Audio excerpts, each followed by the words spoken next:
اِنَّا هَذَا الْقُرْآنَ يَهْدِي لِلَّتِي هِيَ أَقْوَمُ، بے شک یہ قرآن سب سے سیدھا راستہ دکھانے والی کتاب ہے۔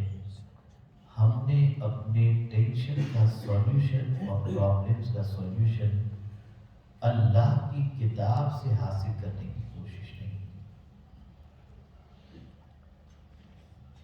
اللہ کا ایک قانون ہے،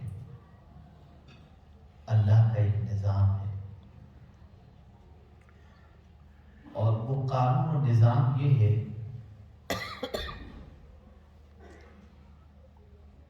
کہ وہ انسان کو بعد میں پیدا کیا اور انسان کی ضرورت کی چیزوں کو پہلے پیدا فرمایا۔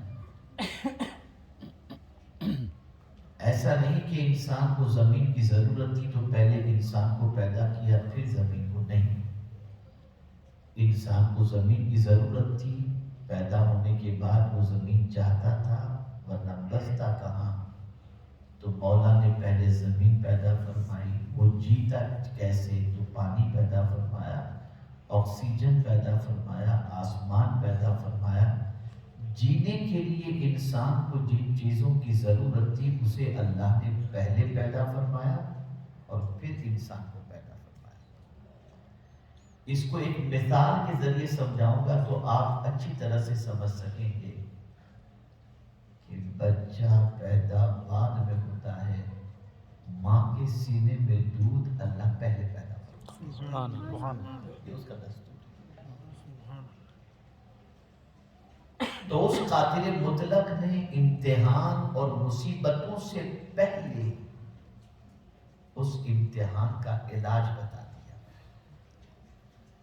اور اگر کوئی یہ تصور کرتا ہو کہ میں امتحان یا مجھ پر امتحان آئے گا یا نہیں آئے گا، تو میں واضح لفظوں میں عرض کر دوں کہ قرآن کا یہ فرمان ہے وَلَنَبْلُوَنَّكُمْ بِشَيْءٍ مِّنَ الْخَوْفِ وَالْجُوعِ وَنَقْصٍ مِّنَ الْأَمْوَالِ وَالْأَنفُسِ وَالثَّمَرَاتِ۔ کن کن چیزوں کے اندر اللہ امتحان لے گا، آزمائش لے گا، اس کو پروردگار نے مینشن کر دیا اپنی کتاب کے اندر۔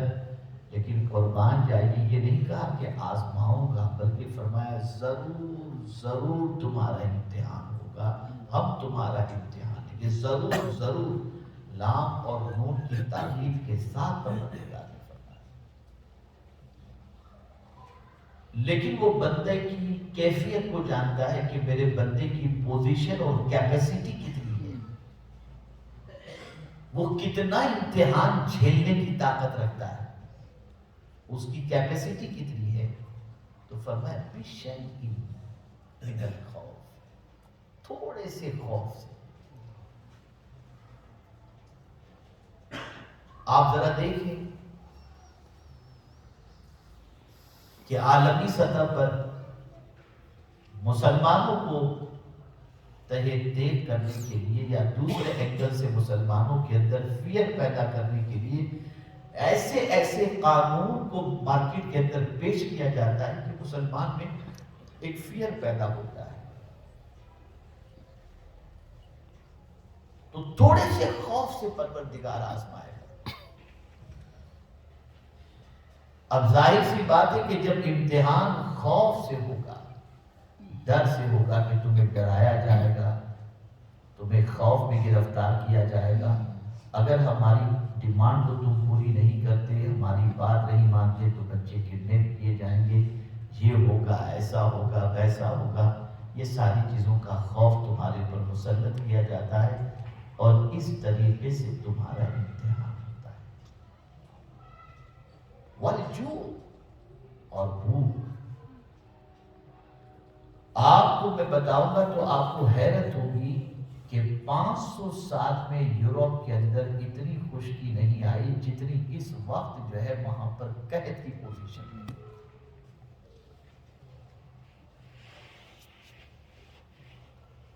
پاکستان پانی کے بہاؤ سے بہہ گیا، اور جن ممالک کے اندر بارش اکثر ہوا کرتی، کبھی کبھی کی پوزیشن نہیں، آج وہاں پر زمینیں بنجر ہوتی جا رہی ہیں، خشک ہوتی جا رہی ہیں، اور وہاں پر لوگ پریشانی کے شکار ہیں۔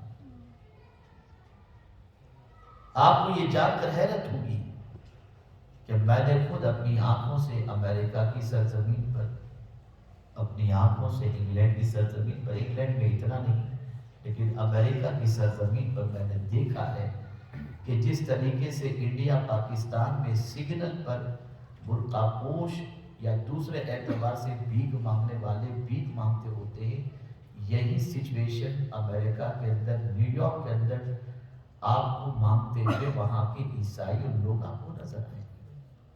ہوم لیس بڑھ رہے ہیں، جاب لیس بڑھ رہے ہیں، سچویشن ہو رہی ہے۔ بھوک سے اللہ آزمائے گا، لیکن تھوڑی سی بھوک۔ وَنَقْصٍ مِّنَ الْأَمْوَالِ، اور مال کے نقصان سے آزمائے گا۔ آپ بزنس کرتے ہیں، اللہ کی طرف سے کبھی آزمائش آ جاتی ہے کہ آپ کا ٹارگٹ ہوتا ہے کہ میرا انویسٹمنٹ اتنا ہے، مجھے اتنا پروفٹ ملنا چاہیے، پتہ چلا انویسٹمنٹ کے عوض کے اندر پروفٹ تو بہت دور کی بات ہے، کیپٹل کی بھی جانے کا خطرہ نظر آ رہا ہے، تو اللہ مال کے ذریعے بھی آزمائے گا۔ وَالْأَنفُسِ، اور جان کے ذریعے، تمہاری جان کے اندر بیماریاں دے کر، پریشانیاں دے کر، تکلیف دے کر اللہ تمہارا امتحان لے گا۔ وَالثَّمَرَاتِ، اور پھلوں کے ذریعے یعنی تمہاری اولاد کے ذریعے اللہ تمہارا امتحان لے گا۔ یہ امتحان کن کن چیزوں میں اللہ عز و جل لے گا اور کتنا لے گا، اس کو قرآن نے مینشن کیا، لیکن قربان جائیے میرے رب کی عظمت پر کہ امتحان جن چیزوں سے ہونا ہے اس کا ذکر اللہ نے بعد میں کیا، لیکن اس امتحان کے اندر علاج کیا ہے، کیا کرنا چاہیے، اس کا ذکر میرے مولا نے پہلے فرمایا یا ایھا الذین آمنوا استعینوا بالصبر والصلاۃ، اے ایمان والو صبر اور نماز سے مدد طلب کرو۔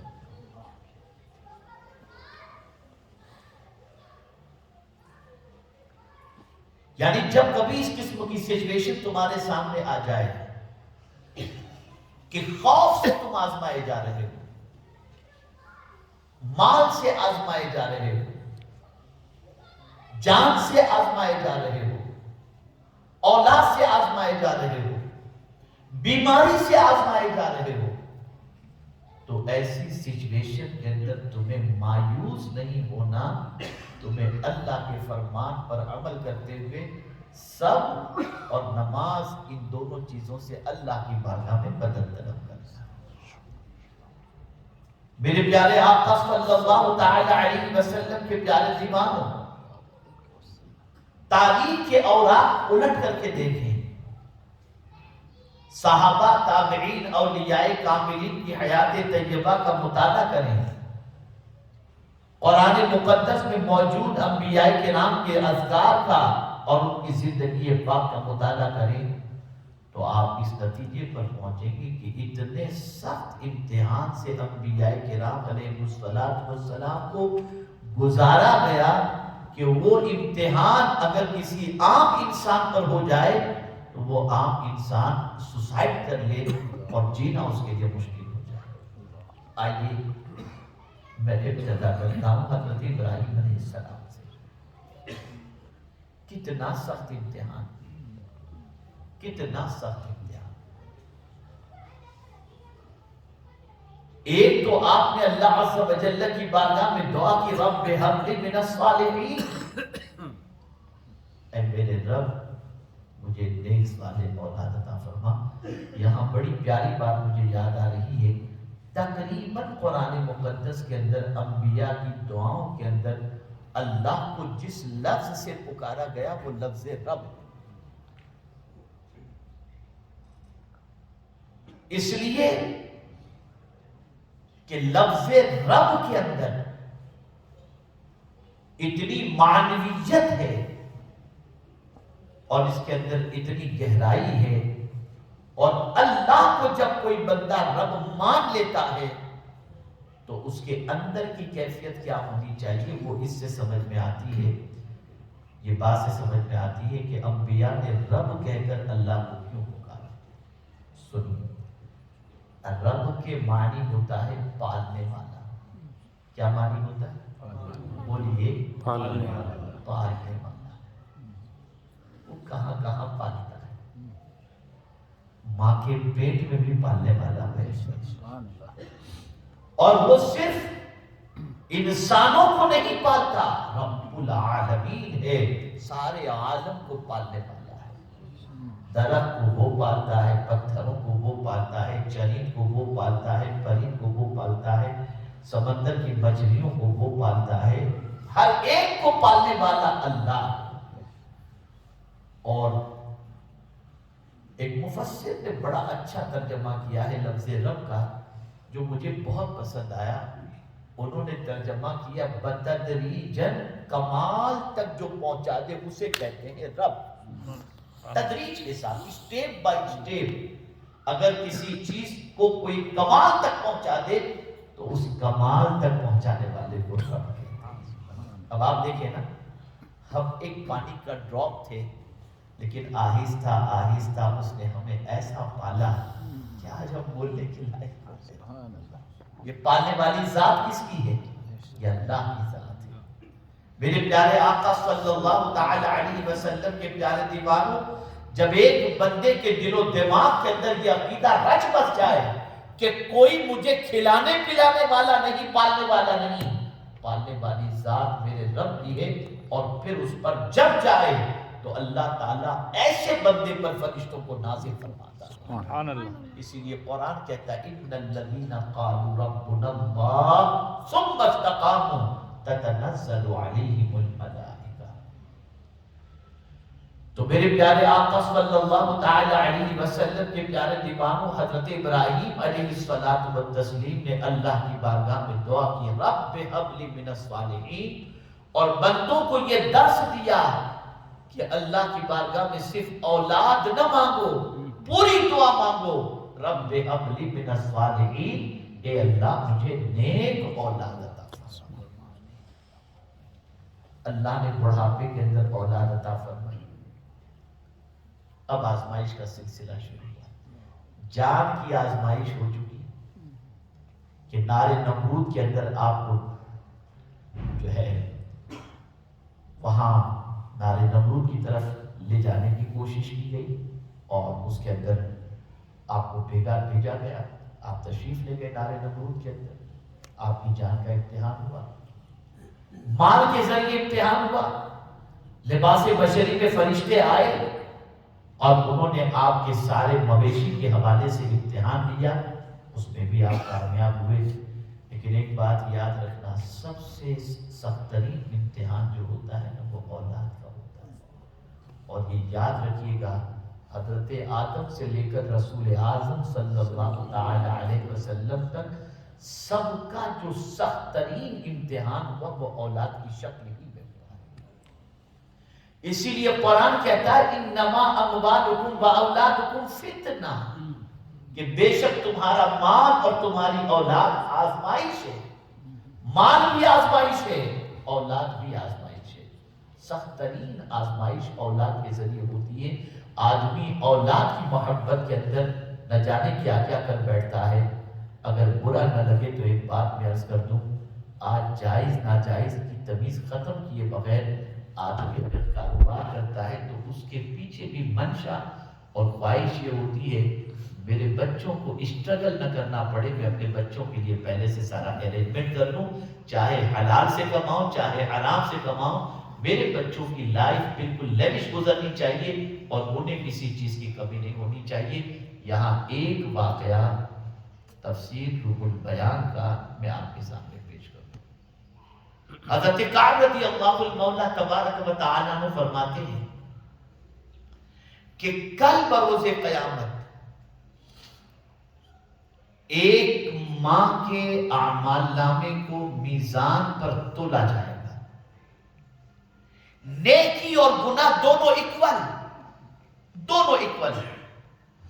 مولا ارشاد فرمائے گا میری بندی ایک نیکی کہیں سے لے کر کے آ جا، تیری بخشش ہو جائے گی. اس وقت اس ماں کو وہ بیٹا یاد آئے گا جو بیٹا ماں کے سر دبانے سے لے کر پیر بھی دباتا ہوگا اور ماں کی آنکھ میں کبھی آنسو نہیں دیکھ پاتا ہوگا، وہ بچہ ماں کو یاد آئے گا کہ یہ میرا بچہ آج مجھے میدان محشر میں مل جائے تو ضرور مجھے ایک نیکی دے دے گا جس سے میری بخشش ہو جائے گی۔ تلاش میں نکلے گی ماں اپنے بیٹے کی۔ حضرت کعب رضی اللہ تعالیٰ عنہ فرماتے ہیں ماں اپنے بیٹے کو پالے گی اس حال میں کہ بیٹے کا ابھی حساب کتاب نہیں ہوا ہے۔ ماں اپنے بیٹے سے کہے گی میرے لگتے جگر، میں ابھی میزان سے آ رہی ہوں، نیکی اور گناہ دونوں ایکول ہو گئے، ایک نیکی کی ضرورت ہے، میرے بیٹے مجھے ایک نیکی دے دے تاکہ تیری ماں کی بخشش ہو جائے۔ تو قیامت میں وہی بیٹا اپنی ماں سے کہے گا ماں آج کے دن میں تیری کوئی مدد نہیں کر سکتا۔ اب ماں کیا کہے گی؟ میرے بیٹے 9 مہینے تک میں نے تجھے اپنے پیٹ میں اٹھا کے رکھا، گڑ گڑائے گی ماں اپنے بیٹے سے ایک نیکی دے دے، لیکن بیٹا کہے گا ماں آج میں تیری کوئی مدد نہیں کر سکتا۔ ماں کہے گی 2 سال تک میں نے تجھے دودھ پلایا ہے، بیٹے مجھے ایک نیکی دے دے، بیٹا کہے گا ماں آج میں تیری کوئی مدد نہیں کر سکتا۔ ماں کہے گی تیری گندگی میں نے صاف کی ہے، مجھے ایک نیکی دے دے، بیٹا کہے گا میں آج تیری کوئی مدد نہیں کر سکتا۔ ماں کہے گی تجھے جوانی کی دہلیز پر پہنچانے تک نہ جانے میں نے کتنی مشقتوں کو برداشت کیا، مجھے ایک نیکی دے دے، تیری ماں کی میرے بیٹے بخشش ہو جائے گی۔ بیٹا کہے گا آج کے دن میں تیری کوئی مدد نہیں کر سکتا۔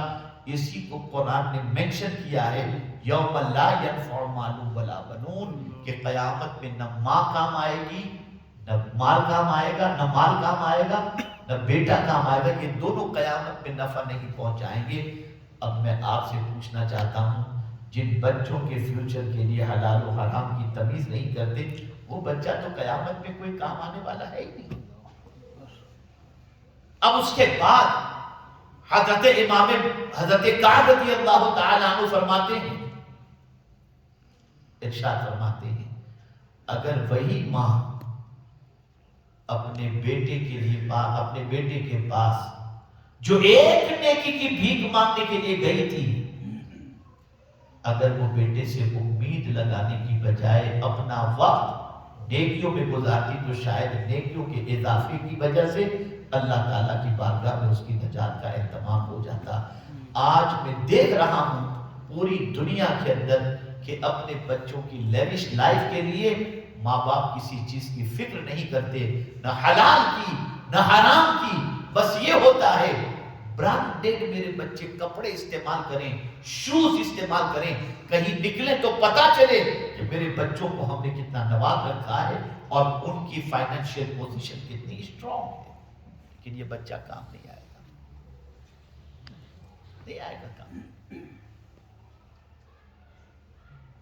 ایک اور بات عرض کر دوں، غالباً حضرت امام مالک رضی اللہ تعالیٰ عنہ کا یہ واقعہ ہے۔ آپ صاحب کشف تھے، کسی بھی قبر کے پاس پہنچ جاتے تو اندر مردے کی کیا پوزیشن ہے، آپ تھوڑی دیر بیٹھتے تو مردے کی پوزیشن آپ پر ظاہر ہو جاتی۔ آپ مکہ مکرمہ کے جنت المعلی قبرستان تشریف لے گئے، آپ نے سوچا کہ میں ذرا سارے قبر کے مردوں کے حالات کا جائزہ لوں۔ فرماتے ہیں میں نے کشف کیا تو میں نے دیکھا کہ ہر قبر کے اندر نور نظر آ رہا ہے اور ہر قبر کے اندر روشنی اور قبر والے کے چہرے پر روشنی نظر آ رہی ہے، لیکن ایک قبر مجھے ایسی نظر آئی کہ اس قبر کے اندر موجود مردے کی حالت یہ تھی کہ نہ چہرے پہ رونق تھی اور نہ قبر کے اندر روشنی تھی۔ فرماتے مجھے تشویش ہوئی کہ میں جانوں تو صحیح کہ اس کی قبر میں اندھیرا کیسے ہے۔ میں نے مردے سے بات کرنا شروع کی، میں نے پوچھا کہ بندے کیا بات ہے؟ پورے قبرستان کے مردوں کی قبر کے اندر روشنی نظر آ رہی ہے اور تیری قبر میں اندھیرا کیوں؟ اب وہ مردہ جواب دیتا ہے، عرض کرتا ہے حضور معاملہ سب سے بڑا یہ ہے کہ اللہ نے مجھے مال کے اعتبار سے بہت نوازا ہے، کوئی کمی نہیں، لیکن میرے گھر اولاد نہیں تھی۔ میں تقریباً 50 کراس کیا تب جا کر کے میرے گھر اللہ نے ایک بیٹا عطا فرمایا۔ اس عمر کے اندر جب بیٹا مجھے ملا تو میری خوشی کی انتہا نہ تھی۔ میں نے اپنے بیٹے کی پرورش کی اور اس بیٹے کے ہر نخرے میں نے برداشت کیے اور اس کے ناز اٹھائے، یہاں تک کہ میرا بیٹا بڑا ہوتے ہوتے ہوتے کم و بیش 16 سال کا ہوا اور میری موت کا وقت آ چکا تھا اور میں اس دنیا سے کچھ کر گیا۔ بچے کو ناز اور نعم میں پالنے کی وجہ سے اس کی تربیت پر میری توجہ نہیں ہو سکی اور بہت سارا مال میں اپنے بیٹے کے لیے چھوڑ کر کے آیا۔ اب آپ جو دوسرے قبر کے اندر مردوں کے چہرے کو بارونق اور ان کی قبر میں جو روشنی دیکھ رہے ہیں، یہ ان کے بچوں کی طرف سے ماں باپ کے لیے جو نیکیاں پہنچ رہی ہیں، ان نیکیوں کی وجہ سے ماں باپ کی قبر کے اندر روشنی بھی ہے، نور بھی ہے اور ان کے قبر والوں کے چہرے پر بھی نور نظر آتا ہے۔ لیکن میں نے اپنے بیٹے کے لیے دولت چھوڑی اور میرا بیٹا 16 سال کی عمر کے اندر اتنی دولت پا لیا کہ وہ اپنی عمر کے لوگوں کے ساتھ مست ہے، اسے میری کوئی فکر نہیں، مال ہے، عیش کر رہا ہے۔ وہ کبھی مجھے یاد سے بھی کچھ پڑھ کر ایصال ثواب نہیں کرتا کہ جس کی وجہ سے مجھے قبر کے اندر کوئی فائدہ پہنچے۔ اس لیے میری قبر میں بھی اندھیرا ہے اور میرے چہرے پر بھی آپ رونق نہیں دیکھ رہے۔ آپ نے پوچھا پتہ بتا تیرا بیٹا رہتا کہاں ہے؟ اس نے پتہ بتایا۔ آپ گئے اس جگہ پر، اس کے بیٹے سے ملے اور اس کے بیٹے سے پوچھا کہ تمہارے پاس تو کافی برکتیں نظر آ رہی ہیں، بیٹا اتنی سی عمر میں تم نے اتنا کیسے پا لیا؟ کہا یہ کچھ بھی میری محنت کا نتیجہ نہیں، اللہ میرے باپ پر رحم کرے، میرے باپ نے یہ سب کمایا تھا اور اس کا انتقال ہو گیا، مجھے وراثت میں یہ ساری چیزیں ملی ہیں۔ پھر انہوں نے پوچھا بیٹا سب کچھ تو تیرے باپ نے دیا، تیرے باپ کی حالت قبر میں کیا ہے تجھے معلوم؟ اس نے کہا نہیں۔ کہا میں ابھی دیکھ کر کے آ رہا ہوں، تیرے باپ کی قبر میں اندھیرا ہے، تیرے باپ کا چہرہ اترا ہوا ہے۔ بس اتنا سننا تب گھبرا گئے۔ کہا کیوں؟ کہا بیٹے تجھے تو تیرے مرے ہوئے باپ کی دولت سے عیش کرنے سے فرصت ہی نہیں، تو تو کبھی تیرے باپ کو کچھ پڑھ کر ایصال ثواب کرتا نہیں، اس کی مغفرت کی دعا تک نہیں کرتا، تو تیرے باپ کو تیری طرف سے کوئی فائدہ پہنچ ہی نہیں رہا ہے، اس کی وجہ سے تیرے باپ کی قبر میں اندھیرا۔ بس اتنا سننا تھا کہ سنتے اس کی آنکھ سے آنسو نکلنے لگے۔ اٹھا اور سیدھا گیا وضو کرنے اور وضو کر کے غسل کر کے وضو کر کے سیدھا پہنچا کعبہ شریف، چونکہ مکے کا ہی معاملہ تھا۔ کعبہ شریف پہنچا، طواف کیا اور تلاوت قرآن مقدس میں مصروف ہو گیا اور اپنے باپ کو ایصال ثواب کرنا شروع کیا۔ کچھ دنوں کے بعد وہی بزرگ جب جنت المعلا جاتے ہیں اور اس قبر کے پاس پہنچتے ہیں تو کیا دیکھتے ہیں کہ اب اس قبر پہ روشنی ہی روشنی، سبحان اللہ، مرنے والے کے چہرے پر روشنی نظر آئی۔ اے رسول گرامی وقار صلی اللہ تعالی علیہ وسلم کے دیوانوں،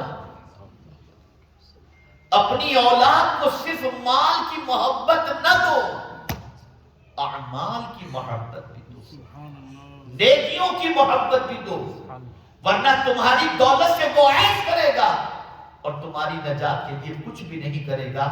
آج بہت سارے بچے ایسے ہیں جو قبرستان پہ جا کر کے ماں باپ کی قبریں تلاش کرتے ہیں۔ انڈیا پاکستان کی بات کرتا ہوں، ملاوی کے اندر تو اتنی قبریں کہاں ہیں کہ تلاش کرنے کی ضرورت پڑے اور اتنا بڑا قبرستان کہاں ہے، لیکن انڈیا پاکستان کے قبرستان میں بچے جاتے ہیں اور ڈھونڈتے ہیں کہ ماں باپ کی قبر کہاں ہے۔ یہ سچویشن ہے۔ وجہ کیا ہے کہ ہم دعا کبھی ایسی کیے ہی نہیں، اور آج تو مینٹلٹی بھی یہ بنتی جا رہی ہے اللہ ماشاءاللہ کہ بچہ زیادہ مذہب پہ نقوص ہے، مینٹلٹی بہت زیادہ ڈسٹینس ہے مینٹل، ورنہ ماڈرن لائف کے اندر اور اعلیٰ لوگوں کے اندر ہم بیٹھ نہیں سکیں گے، یہ ایک مینٹلٹی۔ تو حضرت ابراہیم علیہ السلام کی بات عرض کر رہا تھا. آپ نے دعا کی رب ہب لی من الصالحین، اے میرے رب مجھے نیک اولاد عطا فرما. بڑھاپے میں، ضعیفی میں اللہ نے نیک اولاد عطا فرمائی. اب آپ ذرا سوچیں کہ اس وقت جب اللہ نے ان کو بیٹے کی شکل کے اندر حضرت اسماعیل علیہ السلام عطا فرمایا اور پھر وہ بڑھتے گئے، ان کی عمر بڑھتی گئی اور جوانی کی دہلیز کی طرف بڑھ رہے تھے، کم و بیش 9 سال کی عمر ہوئی تو رب کی طرف سے پھر اولاد کا امتحان شروع ہوتا ہے. اللہ ارشاد فرماتا ہے کہ اپنے بیٹے کو ذبح کرو. اب ذرا سوچو کتنا سخت امتحان. اپنے ہی ہاتھوں سے اپنے ہی بیٹے کو ذبح کرنا، اس سے بڑا کوئی امتحان ہو سکتا ہے کسی میں اتنی ہمت؟ لیکن انبیاء کرام ہر امتحان کے اندر کامیابی سے گزر جاتے ہیں. امتحان ہوا تو ایک بات میں آپ کو بتا دوں، لائف ٹائم کے لیے اس بات کو آپ ذہن کے اندر محفوظ کر لیں. اپنی اولاد کی تربیت کے اندر 2 چیزوں کو پرائیورٹی دیں. ایمان کے ساتھ ساتھ 2 چیزوں کو، اپنے بچوں کو نماز اور صبر، یہ 2 چیزوں کی اپنے بچوں کی خاص طور پر تربیت کریں. اللہ نہ کرے ان کی لائف میں کبھی بھی کوئی مصیبت آئے گی اور یہ 2 چیزوں کی بچوں کی تربیت کی گئی تو یہ دونوں چیزیں بچوں کے لیے ایک سہارا بن جائیں گی اور بچوں کے قدم پھسلنے سے انشاءاللہ بچ جائیں گی. اس کو میں قرآن شریف سے ثابت کرتا ہوں. حضرت ابراہیم علیہ السلام کو حکم ہوا اور آپ نے اپنے بیٹے سے پوچھا، انی اری فی المنام انی اذبحک فانظر ماذا تری. ان تینوں جملوں کو دیکھیا. انی اری فی المنام، خواب میں حضرت ابراہیم علیہ السلام نے دیکھا. کیا دیکھا؟ انی اذبحک، کہ بے شک میں تمہیں ذبح کر رہا ہوں. خواب، ذبح، اور پھر اپنے بیٹے سے پوچھ رہے ہیں فانظر ماذا تری، بیٹا اس سلسلے میں تمہاری کیا رائے؟ ذرا پوچھ لو اپنے بچے سے کہ بیٹا میں نے سپنے میں دیکھا کہ میں تمہیں ذبح کر رہا ہوں. تو بیٹا کہے گا باپ ابا تمہارے دل میں میری نفرت ہے اسی لیے تم نے یہ سپنا دیکھا. آج کا بیٹا تو یہی کہے گا. آپ کیسے باپ کو کیسے خواب دیکھتے ہو کہ مجھے قتل کر رہے ہو، مجھے ذبح کر رہے ہو؟ آپ باپ ہو کہ کون ہو؟ آپ کے دل میں شاید میری نفرت ہوگی، لیکن قربان جائیے نبی کی اولاد اور تربیت بڑی شان والی ہوا کرتی ہے. جب بیٹے سے کہا کہ بیٹے تمہارا اس سلسلے میں کیا خیال ہے، فانظر ماذا تری، کیا جواب دیا ہے. اور اس کو قرآن نے مینشن کیا، کہا قال یا ابت افعل، ابا جس چیز کا آپ کو حکم ملا ہے فوراً کر ڈالو. یا ابت افعل ما تؤمر، جس چیز کا حکم ملا ہے اسے کر ڈالو. اب وہی تربیت آگے کے جملے میں جواب دیتی ہے. وہ تربیت کیا تھی؟ بیٹے کو صبر سکھایا تھا. تو حضرت اسماعیل علیہ السلام نے کہا ستجدنی انشاءاللہ من الصابرین، عنقریب اگر اللہ نے چاہا تو آپ مجھے صبر کرنے والا پائیں گے. یعنی ابا جان آپ مجھے جب ذبح کرتے ہوں گے تو مجھے شور مچانے والا نہیں، میرے رب نے چاہا تو آپ مجھے صبر کرنے والا پائیں گے. یہ صبر کی تربیت، یہ صبر کی تربیت. حضرت ایوب علیہ السلام کی زندگی کا جائزہ لیں. کتنا سخت امتحان، کتنا سخت امتحان کہ آپ کا مان، آپ کے بیٹے، آپ کے مکانات ایٹ اے ٹائم سب ختم ہو گئے. بچے سب مر گئے، مویشی سب مر گئے، سب مویشی مر گئے، مکانات سب گر گئے. کتنا سخت معاملہ ہوتا ہے. آج ایک بیٹے کی تکلیف پر ہماری رات کی نیندیں اڑ جاتی ہیں. اور بڑی معذرت کے ساتھ برا نہ لگے تو کہ اب تو سچویشن ملاوی ہی کی نہیں، پوری دنیا میں یہ بن گئی ہے کہ اگر کوئی پریشانی ایسی آ جائے تو جادو ٹونا کالا یہ وہ جتنا بھی ہے آدمی سب کچھ کر گزرنے کے لیے تیار ہو جاتا ہے، لاکھوں روپے اس کے پیچھے خرچ کرتا ہے، اور یہ سارے کام کسی سے ٹینشن ہوا جادو کرا دو، اس کو یوں کر دو، اس کو یوں کر دو، یہ ساری چیزیں چل رہی، یہی ساری چیزیں چل رہی۔ اب اتنا سخت امتحان کہ سب کچھ ختم۔ ایک لائف پارٹنر حضرت بی بی رحمت جو آپ کی بیوی تھی، ان کے ساتھ آپ چلے گئے اور آپ کے جسم پر آبلے پڑ گئے، آپ کی جسم میں بھی تکلیف، آپ شہر چھوڑ کر بھی چلے گئے۔ لائف پارٹنر ہو تو ایسا ہو، اللہ اکبر۔ جب حضرت بی بی رحمت نے اپنے شوہر حضرت ایوب علیہ السلام کو اس حال میں دیکھا تو عرض کرنے لگی کہ آپ تو اللہ کے نبی ہیں، اللہ کی بارگاہ میں دعا کریں کہ اللہ تعالیٰ آپ کو شفا عطا فرما دے، آپ کی پریشانی کو دور فرما دے، مجھ سے آپ کی تکلیف نہیں دیکھی جاتی۔ اب جب آپ سنی حضرت ایوب علیہ السلام، پڑھو یہ سب، تھوڑے سے اسٹریس کے اندر گھبرا کر غلط راستہ اختیار کرنے سے پہلے نبیوں کی سیرت پڑھو تاکہ تمہیں راستہ ملے۔ تو حضرت ایوب علیہ السلام نے اپنی بیوی سے کیا فرمایا؟ ارشاد فرمایا، اے میری شریک حیات، اے میرے لائف پارٹنر، یہ بتا یہ مصیبت کب سے ہے ہم پر؟ کا بس یہ 5-7 سال ہے، کا اس سے پہلے کی لائف کا بڑے مزے میں گزری؟ تو فرماتے ہیں، اے میری بیوی، یہ چند سالوں کی تکلیف کی شکایت اللہ کو کرتے ہوئے مجھے شرم آتی ہے۔ جس رب نے اتنے سالوں تک مجھے آرام دیا، اب چند سالوں سے اس نے تکلیف میں گرفتار کیا تو اس کی شکایت کرتے ہوئے مجھے شرم آتی ہے۔ لیکن بیوی اپنے شوہر کی وفادار تھی، تکلیف نہیں دیکھ سکتی تھی، تو عرض کرتی ہیں کہ نہیں کچھ بھی ہو آپ اللہ کی بارگاہ میں دعا کریں، آپ کو اللہ شفا عطا فرما دے، میں شکایت کی بات نہیں کرتی، اللہ سے شفا مانگو، آپ کو تندرستی مل جائے، اس سے بڑھ کر کے کوئی چیز نہیں۔ تو یہ دعا میں آپ کو بتاتا ہوں، جو دعا حضرت ایوب علیہ السلام بہت پاورفل دعا ہے مصیبت کے وقت کرنے، بہت پاورفل، یہ ایسی دعا ہے کہ اس دعا کی برکت سے مصیبتیں ٹل جاتی ہیں۔ تو اب قرآن کیا کہتا ہے؟ وَأَيُّوبَ إِذْ نَادَىٰ رَبَّهُ أَنِّي مَسَّنِيَ الضُّرُّ وَأَنْتَ أَرْحَمُ الرَّاحِمِينَ۔ ادب سیکھو، ادب سیکھو۔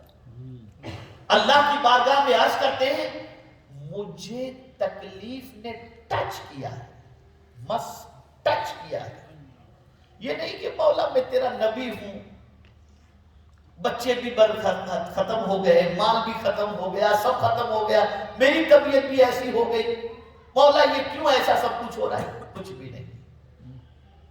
قرآن کہتا ہے کہ صرف اتنا انہوں نے کہا، انی مسنی الضر، مجھے تکلیف نے ٹچ کیا ہے اور تو بہت رحم فرمانے والا ہے۔ بس اتنا کہنا تھا کہ اللہ کی رحمت کو جوش آیا، فرمایا ارکض برجلک ھذا مغتسل بارد وشراب، اے ایوب ٹھوکر مار، تیری ٹھوکر سے پانی کا جو چشمہ جاری ہو جائے اس ٹھنڈے پانی کو پی لے، اپنے بدن پر ڈال دے، تیری ساری تکلیفیں دور ہو جائیں گی۔ اللہ اکبر۔ حضرت ایوب علیہ السلام نے ٹھوکر ماری، پانی کا چشمہ نکلا، پیے، اپنے بدن پر ڈالے، صاف بیماری ختم، سبحان اللہ، ساری تکلیف۔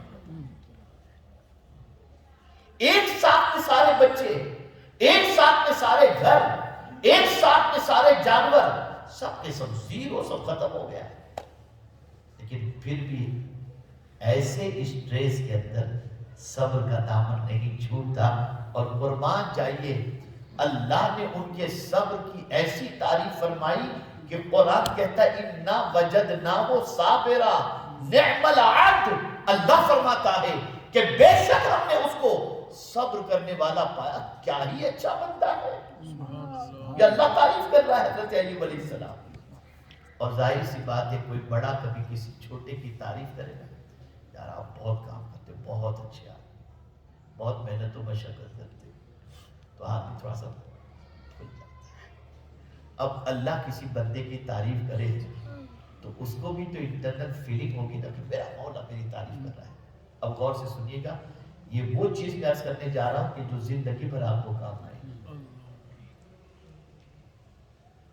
جب رب نے یہ فرمایا کہ نعم العبد، کیا ہی بہترین بندہ ہے، تو حضرت ایوب علیہ السلام مچل گئے اور اللہ کی بارگاہ میں عرض کرتے مولا میں نے کیسا صبر کیا تھا. بات اپنی طرف آ گئی. کبھی آدمی کچھ اچھا کام کر لے تو اسے اپنا کمال سمجھتا ہے نا. تو وہاں انہوں نے یہی کہا کہ میں نے کیسا صبر کیا نا، اپنی طرف آ گئے. بس اتنا کہنا تھا کہ رب نے فرمایا ایوب تجھے صبر کی توفیق کس نے عطا فرمائی؟ صبر کی توفیق کس نے عطا فرمائی؟ اسی کو قرآن نے منشن کیا ہے ما اصابک من حسنۃ فمن اللہ، جو بھی بھلائی تمہیں پہنچے وہ اللہ کی طرف سے. اس میں اپنا کمال نہ سمجھو، اپنا کمال.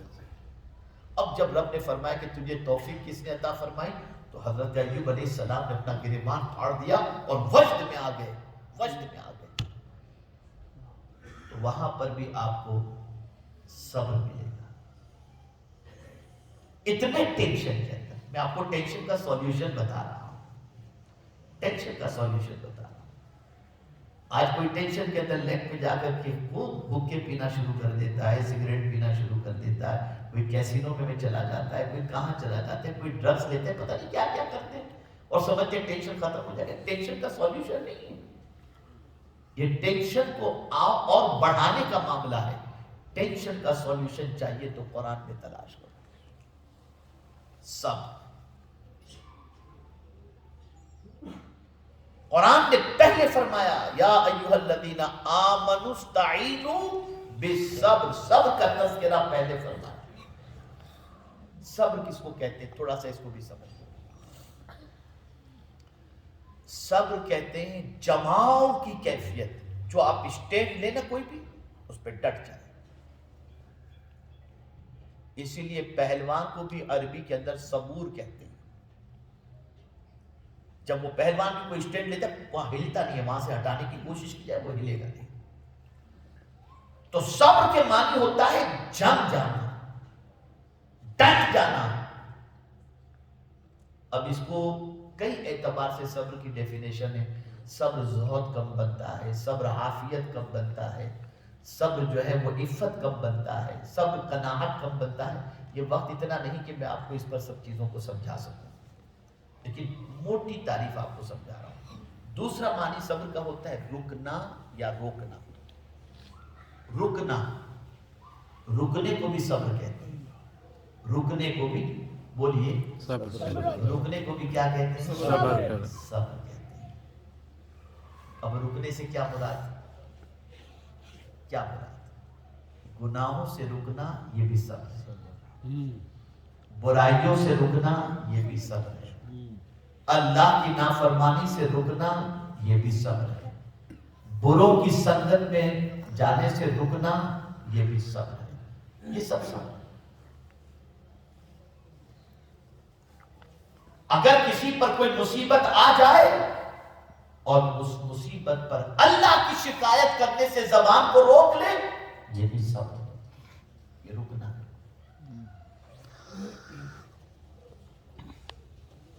اب یہاں میں آپ کو بتاؤں حضرت سلیمان علیہ السلام کے دور پاک میں ایک شخص نے ایک برڈ خریدا. اس برڈ کی پوزیشن یہ تھی کہ میٹھی بات کرتا تھا، بڑی اچھی بولی اس کی تھی. بڑی قیمت دے کر اس بزنس مین نے وہ پیرٹ کو خریدا، برڈ کو خریدا. کچھ دن تو وہ بولتا رہا. کچھ دنوں کے بعد اس پیرٹ نے بولنا بند کر دیا، ایک دم چپ، ایک دم خاموش. تو وہ پنجرا لے کر گیا پیرٹ کے ساتھ حضرت سلیمان علیہ السلام کے پاس اور کہنے لگا بڑی قیمت دے کر میں نے اسے خریدا ہے لیکن یہ جو ہے بولنا ہی بند کر دیا. تو میں آپ کے پاس اس کی شکایت لے کر آیا ہوں. اور بادشاہ بھی تھے اور نبی بھی تھے اور جانوروں کی بولی بھی سمجھتے تھے، ساری چیزیں تھیں. تو حضرت سلیمان علیہ السلام نے اس پیرٹ سے پوچھا کیا بات ہے، بہت بڑی قیمت دے کر اس نے تجھے خریدا، اور وجہ سب سے بڑی یہ تھی کہ تیری بولی اسے اچھی لگتی تھی، تو نے کیوں کچھ دنوں سے بولنا بند کر دیا؟ جواب سنیے گا، کیوں تو نے بولنا بند کر دیا؟ تو وہ پیرٹ کہتا ہے حضور میں ایک دن پنجرے کے اندر تھا نا، تو میرا ہی ایک ہم جنس دوسرا ایک پیرٹ وہ آیا، آ کر کے اس نے مجھ سے کہا کہ تو پنجرے میں رہ کر تکلیف کی شکایت کرتا ہے زور زور سے، اور تیرے یہ زور زور سے بولنا اور اللہ کی شکایت کرنا یہ تیرے مالک کو اچھا لگتا ہے، اس لیے تو قید کے اندر ہے، تو چپ ہو جا، اللہ کی شکایت مت کر، تجھے آزادی مل جائے گی۔ تب سے میں چپ ہو گیا۔ تو حضرت سلیمان علیہ السلام نے اس پیرٹ کے مالک سے کہا اب یہ تیرے کام کا نہیں ہے۔ اس نے پنجرا کھولا، پیرٹ کو آزاد کیا، وہ سامنے جا کر درخت پر بیٹھا اور کہا اے لوگو، اگر تمہیں آزاد ہونا ہے اور پریشانی سے نجات حاصل کرنا ہے تو اللہ کی شکایت کرنے سے زبان کو چپ کر لو، اللہ تمہاری مصیبتوں کو دور فرمائے گا۔ سبحان اللہ۔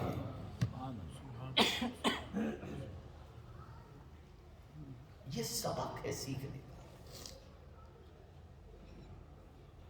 تو دامن صبر کو تھامو۔ وہ رسول اعظم صلی اللہ تعالی علیہ وسلم جن کے اشارے سے چاند کے 2 ٹکڑے ہو جائیں، ڈوبا ہوا سورج پلٹ آئے، درخت جڑوں کے ساتھ نکل کر حضور کی بارگاہ میں حاضر ہو جائے، اتنے پاورفل تھے میرے آقا صلی اللہ علیہ وسلم۔ لیکن اللہ نے حضور سے کیا فرمایا؟ کس چیز کو اختیار کرنے کے لیے فرمایا؟ وَاصْبِرْ كَمَا صَبَرَ أُولُو الْعَزْمِ مِنَ الرُّسُلِ۔ میرے محبوب صبر کرو جیسے اولو العزم رسولوں نے صبر کیا۔ حضور سے بھی صبر کے بارے میں فرمایا۔ آدمی سمجھتا ہے کہ صبر کریں گے تو کچھ حاصل نہیں ہوگا، لیکن قرآن کہتا ہے وَمَا يُلَقَّاهَا إِلَّا الَّذِينَ صَبَرُوا وَمَا يُلَقَّاهَا إِلَّا ذُو حَظٍّ عَظِيمٍ، کہ بہت ساری نعمتیں ایسی ہیں جو اللہ عز و جل صبر کے بدلے میں عطا فرماتا ہے، یا خوش قسمت ہو تو اللہ عطا فرماتا ہے۔ صبر اتنا پاورفل عمل ہے۔ ایک نہیں، قرآن مقدس میں 70 کے قریب مقامات پر الگ الگ میننگ کے اعتبار سے اللہ عز و جل نے صبر کا حکم عطا فرمایا۔ اور یہ صبر معمولی چیز نہیں ہے اور ایزی بھی نہیں ہے۔ صبر کرنا بہت ڈیفیکلٹ ہے۔ وَلَمَنْ صَبَرَ وَغَفَرَ إِنَّ ذَلِكَ لَمِنْ عَزْمِ الْأُمُورِ۔ بہت یہ بہت کٹھن ہے، بہت کٹھن ہے۔ تو میں ان شارٹ یہ بتا رہا تھا، صبر کے معنی ہے رکنا، اللہ کی شکایت سے زبان کو چپ کرو۔ اگر آپ برا نہ مانے تو ایک بات عرض کروں، کیا کمیونٹی میں ایسے لوگ نہیں ہیں جن کے ساتھ آپ کی انبن ہوتی ہو، آپ کا اچھا وہ نہ دیکھ سکتے ہوں، اور اگر کبھی آپ اس کے سامنے اپنی پریشانی کی شکایت کریں تو اندر اندر وہ خوش ہو جائے؟ آ گیا نا؟ دنیا پریشان حالوں کی پریشانی دیکھ کر خوش ہوتی ہے، اور خوش ہونے والے بھی آپ کو ملیں گے۔ تو اپنی پریشانی ایسوں کو کیوں سنا